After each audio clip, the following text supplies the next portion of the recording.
কাকুরগাছির BJP কর্মী অভিজিৎ সরকার খুনে CBI এর চার্জশিট পেশ এবং সেখানে পরেশ পাল তৃণমূল বিধায়ক তার নাম আসতেই তার আর টিকিট খুঁজে পাওয়া যাচ্ছে না।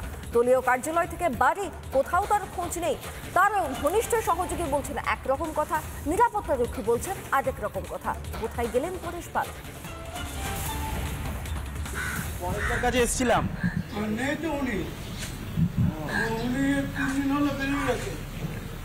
তিন দিন নেই দাদা? কি সকাল থেকেই নেই দাদা? মেডিকেল ট্রিটমেন্টে গেছে।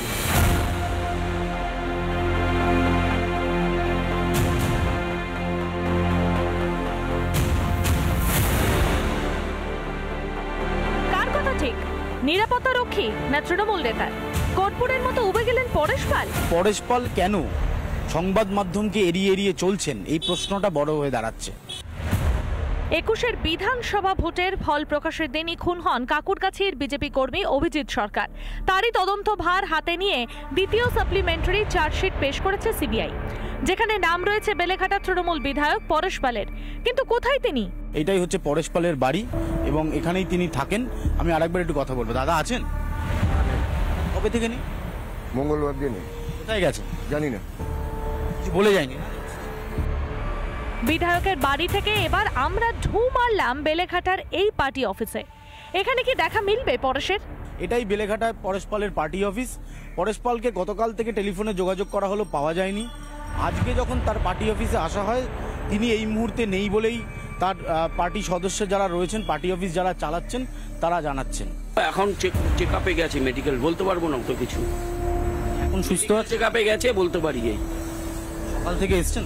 বলতে পারবো না। আমি তো জানি না, আমি তো বেলেঘাটা থাকি, বেলেঘাটা থেকে আসছি। সকাল থেকে আজকে আসার সম্ভাবনা আছে? বলতে পারছি না কখন আসবে, মেডিকেল চেক আপে গেছে, কখন আসবে বলতে পারছি না। পরেশ পালের বিরুদ্ধে একেবারে চার্জশিটে তার নাম উল্লেখ করছে সিবিআই এবং এই অভিজিৎ সরকার খুনের ঘটনায় পরেশ পালের ইনভলভমেন্ট কি রয়েছে সেটাই সিবিআই দেখতে চাইছে। এখন সিবিআই যদি পরেশ পালকে তলব করে, তিনি সহযোগিতা করবেন কিনা সেটা দেখার রয়েছে। গ্রেফতারির ভয় পাচ্ছেন কি তৃণমূল বিধায়ক? অশনি সংকেত পেয়ে কি গা ঢাকা দিলেন?